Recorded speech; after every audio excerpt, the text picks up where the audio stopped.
OZSoft and IT-Conductor have been in the SAP business for 20 years or so, and background is deeply in the basis and IT system management monitoring. We have a long-standing partnership with SAP, and we have a solution that covers the breadth and depth of the SAP portfolio as far as solution monitoring, management, and automation.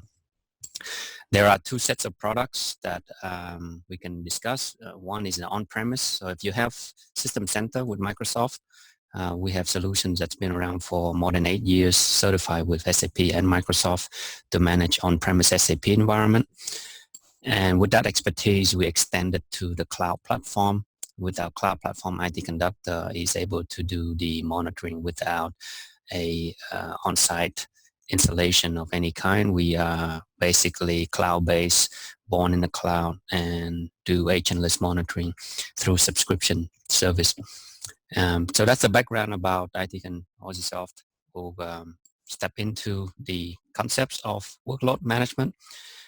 What is workload? Workload collectively is represented usage of system resources, and could be units as transactions, could be jobs, programs, sessions, or tasks. The jobs itself, for instance, could be at the OS level, could be at the database, could be at the SAP or transaction level of the application.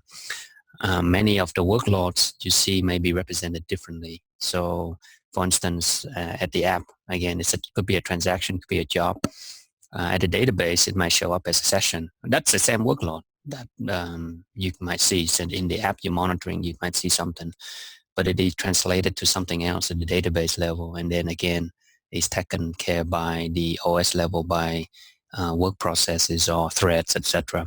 So those workload represent the unit of work that is carrying out to complete business processes. And they all come in different shapes and sizes, as you may be aware. Many could be small bursts, so you might have lots of fast transactions, like maybe RFC interactions between different systems to process remote function calls. Could be quick bursts of dialogue transactions, or could be large, long-running jobs or programs that process mass amount of data. It may be even a replication job that processes job between SAP systems for SAP Landscape Transformation, SLT. So those are all examples of workload. Okay, so that's the basic of what workload is. We can define them as we go along. And why do we monitor workloads? Why do we need to monitor them? So, first of all, the performance, right? So workloads are their basic unit of performance. So without the workload being measured, you don't know how much could be performed. So the work can be represented as kind of a capacity, if you will. How much can be done? How fast can they be done in terms of throughput of a system, right? If you can process them fast, you can get more done with a given set of resources. So you have finite amount of system resources, whether it's compute, storage, memory, etc., and how it's configured to process those workloads. So the performance is important, obviously, to monitor to see how those workloads will fit into a specific system. And secondly, of course, those workload has to be performed within the amount of service level. So whether it be response times, whether it be processing windows that you're trying to meet, it is important to have the workloads to fit into that service level to ensure that the business requirements are met. Okay, so secondly, with the capacity and configuration, obviously, if you have capacity on a system, doesn't mean that it is configured properly. How it's configured, you might have more batch processes, more dialog processes, etc. If the workload they require performance is not known, then how can you really optimize an environment?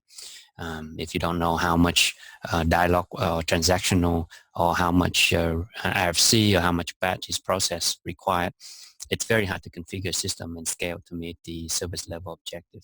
So it's very important then to monitor those workloads.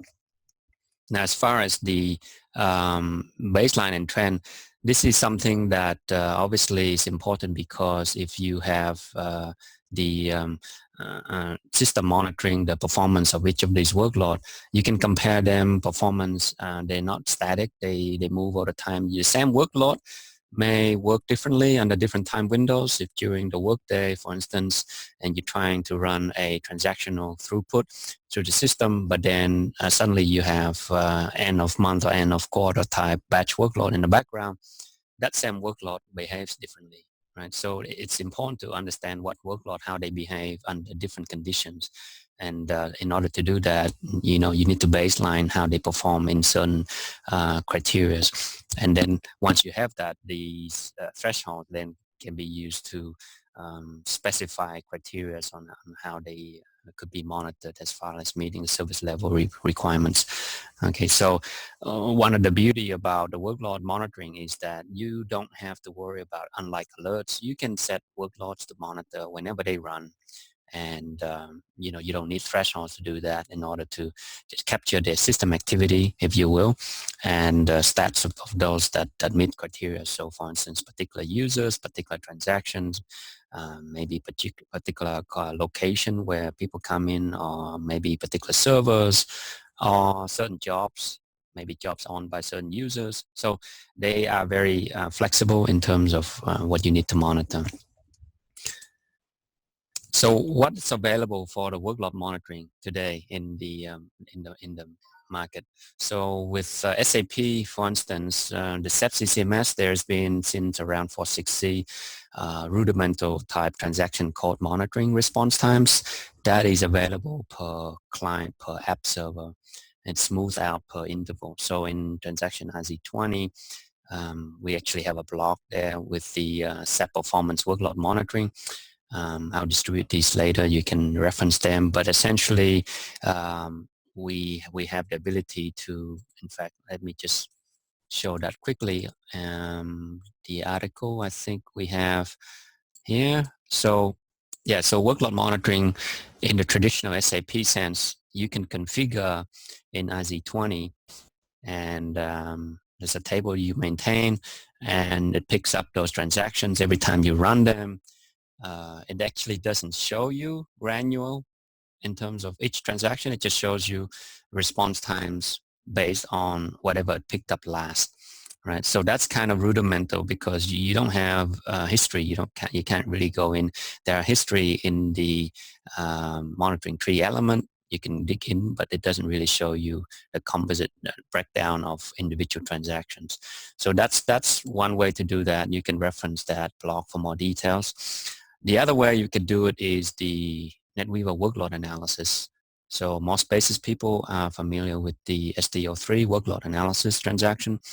This analyzes the SAP statistical records, and when it's collected, it's purely from a historical reporting perspective. You can look at it by the day, you maybe by looking at time chunk and see what transaction ran, right? There's no like this filter to say, I want this transaction, that transaction. Typically, if you want to do more detailed analysis, you want to try and download something and try to figure out when something run and who ran what. So it's more of a, what we call the performance business warehouse, if you will, in NetWeaver today.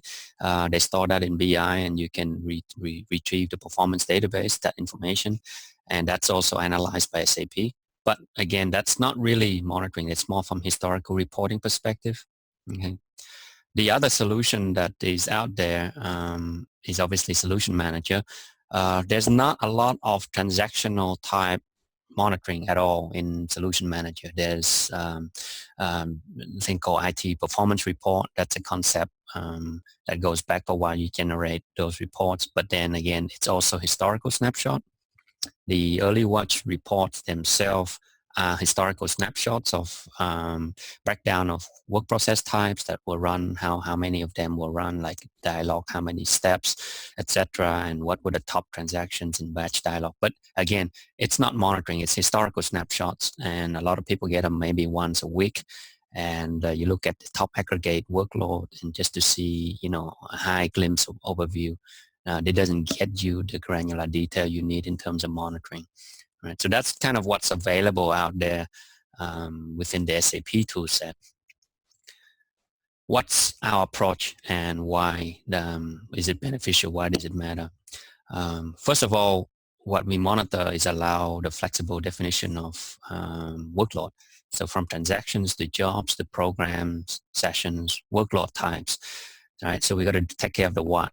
Then who runs these workloads? Whether it's users, could be a group of users you define by usernames, or types of users, could be a service user, dialog users, batch users, and you can name these people, and anytime they run the workload, we'll capture that and we'll store that in the analytical engine for monitoring and service level management. So the what and the who, and also where, right? If you have certain people running from different geography, they may coming in different terminals. They may be coming in via a remote desktop or a Citrix servers. Those locations could be tracked in terms of the terminal ID that we can monitor them specifically. So today's world, we have a lot of global customers who have different geography, and they want to know how the performance for the end user is in different locations, and they can track them to see if their response time is responsible in the SAP system, or is it going to be a major network component in the front end side. So the where is important as well. And then the other piece is the when, right? This is one of the most important part. In the time series monitoring, the approach is that we timestamp all of the collection of the data that comes in. So this timestamp synchronizes across other components, and it's important because then we do root cause analysis. You can compare what is happening in the system in terms of context, right? If you have workload, what else is happening in the system? So the when is very important. And then the how, right? How do we retrieve this? For instance, first of all, we do the retrieval without installing software. What we do is we filter our matching criteria and bring the detailed statistics for those particular transactions or workload into the analytical engine and provide the in-depth performance for that. And to do that, it's a simple filter that we can deploy, and that will filter out and just collect what we need for that. So this combined approach of what, who, where, when, and how is what makes the IT-Conductor framework, powerful in terms of workload monitoring, how we can define that.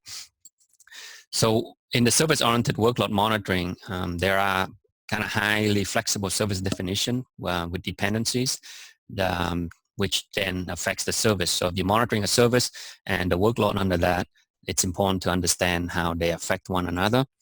End user experience obviously is important, so we can track specific sets of key performance indicator.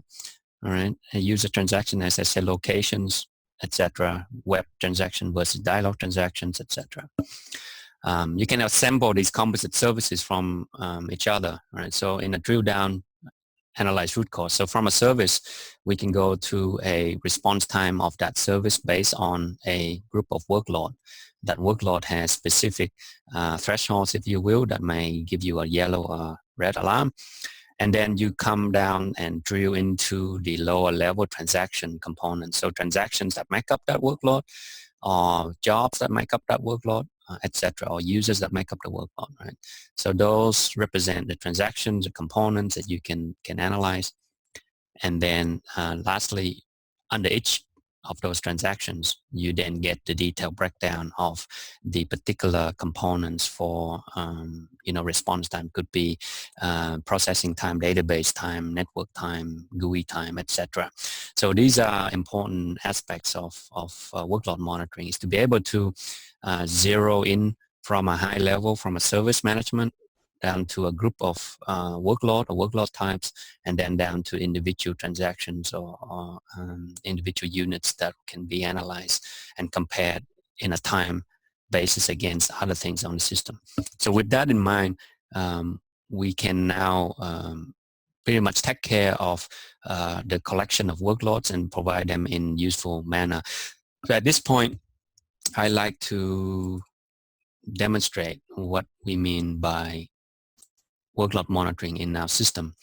So when we come into IT-Conductor, one of our dashboards, let's say, this is a basic dashboard that represents for instance, the service. So we have a service called SAP Financials. It's happened to be an ECC system, comprised of one system. So it can comprise one or more.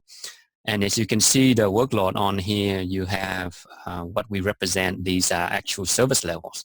So we represent service levels, workload under service level, because then we can track them and monitor response time. As you can see, we have all user response times, is particular user response time or particular groups of functional people response time. In this case, we can just click on one of these and you can see, okay, for all SAP users, looks like you know, we were quite busy overnight till 5, and then we dropped down, the response time got better. But does that mean transactions in other functional areas are doing well at the same time or not on the same system? We would have to look at that in specific detail. So for instance, let's go into specific user response time. So we go into service level for all users. And what this does is it brings up the service level. We can change and look at different time periods. So obviously there was a lot of activity going on during that period of time. All right. So I'm interested in that area. I can actually go back down to half an hour and say, let's show me the components of these workload. So when we click on source sources, it's going to show us the individual components. So what we talked about, how workload comprises of transactions. In this case, it's dialog transactions. Anyone who's run, in this particular case, all SAP users logged onto the system are represented. So we can see here there are individual transactions are represented. You can hover above these data points. You can see there's some transactions there. You can see also something else. There's a VAL1 auto creation. What we have on the right is you have now the ability to diagnose them. Let's say if I want to exclude this one so that I can see more on the chart here. I can actually go in here and click on a particular transaction. This will exclude it from the chart. It's still available in the table format if we want to go look at the actual detail behind the chart. So what we're doing now is looking at the response time of transactions in this group. So again, we now can see a little bit clearer. So I'm interested in maybe this VAL1. Perhaps I can click on that. What's going to show me now is this order creation. Somebody ran order creation. Hey, it's me. What we've done is now looked at workload analysis under the umbrella of service management. With workload, we can see the analytics. So if it's me on here, I can click anything here that's highlighted will give me a perspective based on what I'm interested in. So in this time frame, 30-minute snapshot, we have 2 transactions that met the criteria for this workload, and it belongs in here, VAL1. So if I go in here and say, well, you know, let's show me everything else run by user Lin in this period, right? So it looks like there are other things going on in here, but not interactive transaction calls. So I've got some behind the scene background jobs, all right? I've got some other RFC that's happening behind there. Okay, so from this analysis standpoint, the workload now, if I wanted to switch context and say, you know, I do care about everybody who run from a particular presentation server. So we talk about geography before. You can click on a terminal ID, right? That's going to show me all the workload that came in from that terminal. And if it's a remote desktop that serves 100 users for your remote location, you're going to see all your users in here and what they ran at period of time. All right, so this one is very powerful in terms of being able to analyze the context, when we say context of the actual performance of those workload, right? So here we have obviously something that wasn't there originally. I didn't see in the list, but it's here because it's in dialog mode and it ran, and it was the one that drove all these other transactions, right? I can again click on dialog and see if there was anything else. Well, in this period, nothing else was there. What if I want to see on the app server what was happening during this workload? So this is the context we talked about. The ability for us to diagnose a workload, how they perform, is also measured against the capacity of the system. So if the capacity system is not configured with sufficient work process, in this case, you can see a lot of dialog process are consumed on this particular app server, right? And this explains the response time being high because there's other jobs run by other users on the system at this stage, right? So that's kind of the context of workload, because when we look into the actual job itself, I can say, hey, you know, there's client 800. I should have a lot of things going on in client 800. Right now, I saw that there was a job running by DDIC. So what if I click DDIC to show me everything else run by DDIC? Looks like DDIC was fairly busy in the system running background jobs and RFC jobs, right? This is indirect impact to the online performance. So in workload analysis, we need to be able to capture not only workload of a particular user or transaction, but what's happening on the system so that we can compare and cross-correlate and see what the root cause of the problem is. So let's just step back to where we were before we came in. We were able to, from a high level, look at a particular service level, and service level comprising of a particular set of user transactions. And because we know that, okay, there were average response time was good, but in fact, overall, it was impacting a different set of users on the system. So in this case, this is all users' view.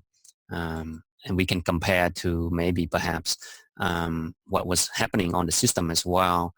From a context standpoint, this workload is running on a system which is shared with other workloads or user groups. And so it's important to also be able to, when do root cause, show what my system utilization was. Because remember one of the slides, we talk about capacity.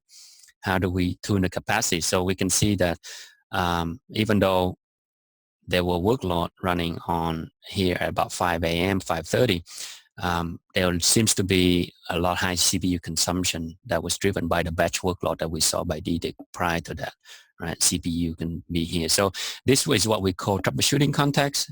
You can create many troubleshooting contexts and customize and associate it to whatever that you're analyzing in order to determine, a better, faster root cause analysis. So let's take a look then at specific. Now that was all user context. We can do the specific user groups so that we can also narrow down to how the specific workload can be catered to, even monitor even a specific user if you wanted to. So when we go into the, let me just go back straight to the dashboard. So we go into a specific user group, sales and distribution, that was running the VL1. This captures every single time somebody runs VL1 on this system, right? And the way we do that is actually defined in T codes. As you know, in SAP, transaction T code, here it says that on this system, for this customer, whenever VA 0x is run, not just one, but any sales transactions, will capture that, right? So that's kind of a simple way to filter what we collect and what we analyze on the chart and how we cross-correlate to other performance as SLA monitors. So as simple as that, we can say, hey, tell me the response time of a set of transactions that make up our business process. That would be a workload. So a workload might be my order to cash, right? It's a simple one, but you can map out all transactions, put them into one particular workload definition, and then you're up and monitoring them as a service. So this one here is an example of VL1, obviously. You can, again, click on the transaction itself, and we'll get a breakdown of components. So in here, every time it's run, we can see, database components, the rest are network components, etc. in their system. So this is the context of analyzing the workload. And then if we want to put a threshold on, this is where we get alert. So IT-Conductor is based on subscription. So if you want to subscribe to particular alerts, you then customize your threshold. That threshold will basically raise a warning or alarm level based on the response time. For instance, in this case, at every interval, so 30 minutes. If it reaches above that, then you get the notification or alarm if you want to subscribe to notification as well. So this is an example again of how we look at workload. I think there is other examples out there that we have, for instance, in our dashboards that we have many other systems. For instance, this one, let's take a look at one of our monitoring tree, different view, but again, it's a different type of view that we present the system response time, etc., roll up to a monitoring tree. And as it brings up, what we're doing right now is we're collecting all of the components being monitored for one company, right? So this is all the system. We see red here. If you see red, you can click on this again on another system. Looks like we have response times that are quite high for one particular group of users on this particular BW on HANA environment. And you can, of course, quickly bring up other things in here that are also marking warning. So, again, be able to quickly drill down and do that. It's kind of the performance analysis, if you will. So we can take a look at one system and say, show me the component of my health. And last week we talked about health check in our webinar. And today we combine how the service level for workloads can be analyzed in the context of the health check. So in this case, this SAP user group was running alongside here. We have various different other alarms on the system, and you can see whenever there's charts and bars, you can drill down and show different components along the same line. So we have memory utilization here that cross the yellow and red alert. And so every time you'd see a red here, etc., that correlates to a threshold violation in this service level. If you want to go further down, then we can click into the service level itself. And if you want to see the actual components, again, in this case, on a BW environment, we're capturing all transactions that are running against the system. So when you start out, you don't need to specify very specifically or a small filter. You can start broad and then narrow in on specific transactions that you might be interested in. So in this case, we have SE16, which is, can be a big hog on a system when it's doing select against a table. So users tend to be doing that a lot. You want to be able to monitor that on the environment. So we are able to do that here. And again, you can cross-correlate them with other things. But for instance, here you can definitely scroll in and see different transactions that are here. Now, what if you want to do workload reporting on some other format? We provide the table view. So with the table view, you are able to look at the same information, but in a different context, meaning that it's something you can download. You can also report them in Excel, etc. We can export them in CSV format. Again, here you can see the components of that service level. The workloads captured all of the transactions meeting the criteria, and anytime they run, these are aggregated in terms of how many transactions that ran for a particular transaction and what were their response times. And with such, you can zoom in and do that. Or you can export out this data. So we have an export format here. You can export this chart out. The same chart as before also, you can actually send as a report. So if you want a HTML email or PDF email to you on a regular basis of how the workload is performing, you can subscribe or create a report that will automate the delivery of that. So that's one good thing about being able to capture the report and easily from a subscription. Anybody who has authorization can subscribe to that workload or service level and be notified when there is a report available. They can send them on a particular time or day. So that's an example. I want to go to different types of workload now. The other thing that we have from a database standpoint, again, this is an example only where we'll bring it up and say, let's say this workload is at the database level. So we now switch to Oracle context. At the database, it may be represented differently. So you can define various different monitors. So for instance, here we have an example, top sessions by weight. This we filter. It is a filter based on the wait times of sessions. So in Oracle, as in the databases, sessions produce the work for the request from its application. So the SAP is requesting the database to produce something. Again, here you can see that there are charts that represent the session's wait time. So this might be a trigger if there was a significant wait time and sessions, etc., are being bogged down by database, etc. You can go in here and we have the ability to monitor sessions and say, hey, these are sessions run by particular application users, their foreground, their background. So this is a type of workload. And this type of workload itself can also represent, and here we actually, if we have sessions, we can also look at what ran this. So from the program standpoint, you can see that this is actually a OS process that ran this SQL session generated from an SAP module. Right. So the ability for us to sample and monitor the workload goes beyond just SAP. It goes down to the database level.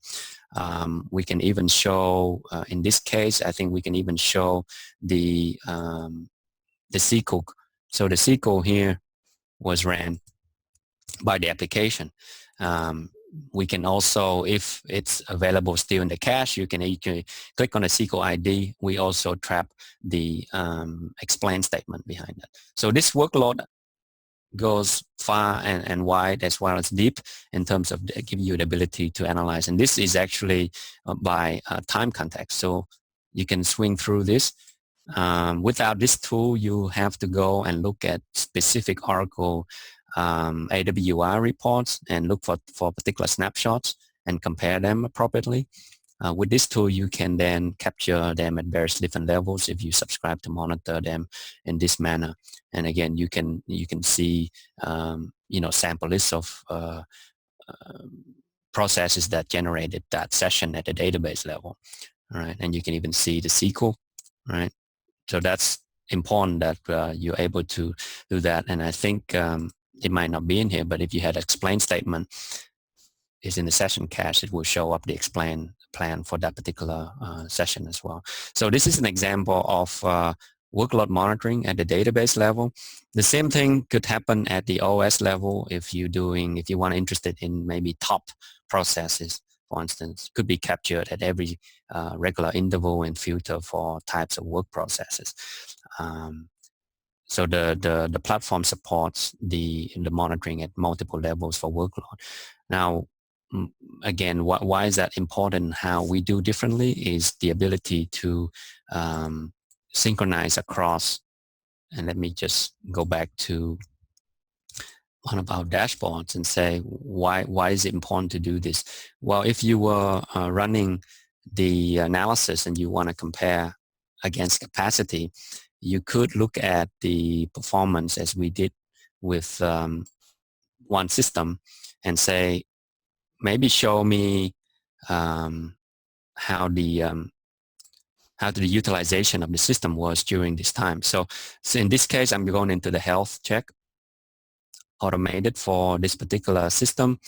This health check is going to show me that my response time, my all user response time was high. But we go down to context and say, what were my app servers? How can they explain what's happening? And we can look at things like for instance, background utilization. Looks like, you see there is a definite correlation to the background work queue, as well as maybe, let's take a look at dialogue. See, dialogue work queue is also high. And so there was definitely massive workload that happened.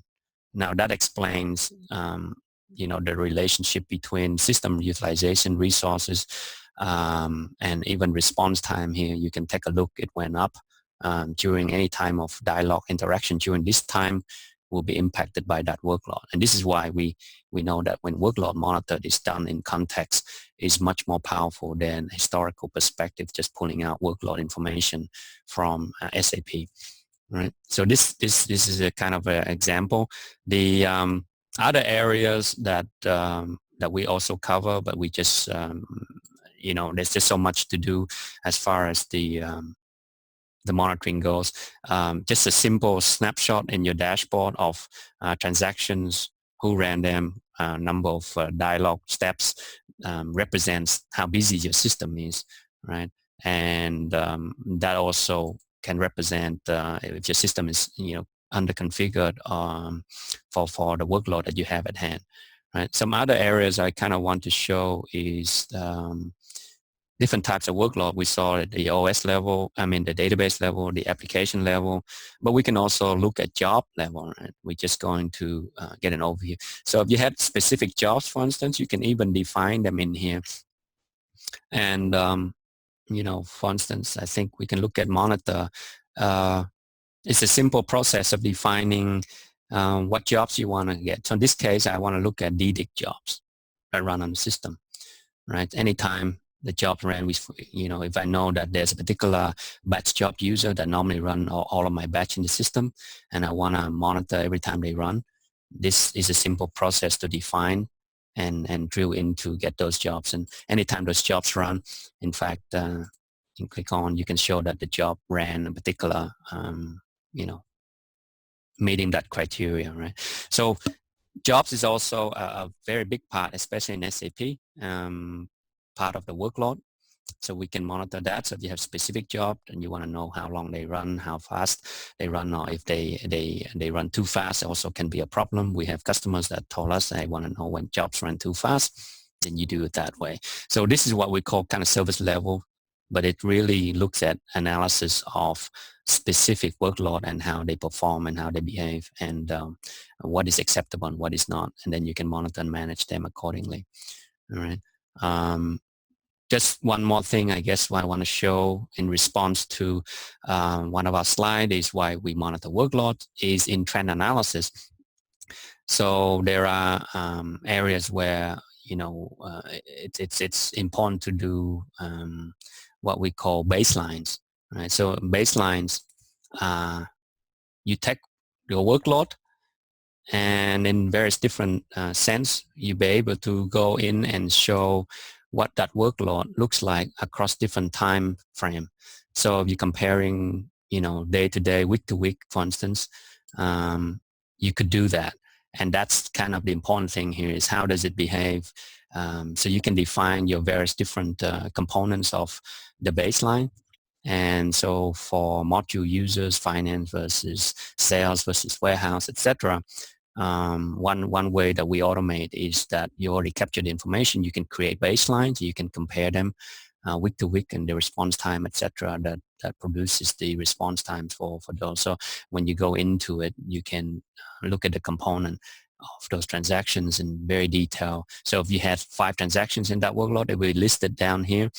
That ran during that period of time. So this is an optional advanced feature of IT-Conductor that you can turn on baseline, trending, etc., and compare period to period, even when the system is, let's say, before upgrade, after upgrade, or before migration, after migration, or technology refresh. You can do baseline of performance before, and then you compare them to after to see if you met your objective for various things. So at this stage, that kind of conclude the overall workload monitoring presentation. I want to open up and see if there's any questions. And then we can also take a look at what other things are coming up. We have deeper dive sessions. I think we have a couple more that are on schedule. We have batch processing and service batch job monitoring. That's next week, and the week after we have business objects, and then many other topics that we'll probably put a few more sessions up that will cover in overall monitoring and management without solution manager or CCMS. So at this time, I actually invite, if you are curious and you want to try, simply do itconductor.com/ITC sign up. And you have a free trial. Just subscribe within half an hour. You connect it and provision the appropriate account, and you're up and running. You can create your first system monitor within an hour. So realize the value and the power of cloud-based system management and monitoring. through an automation platform like IT-Conductor, we should be able to cover what we talked today as far as intelligent workload management.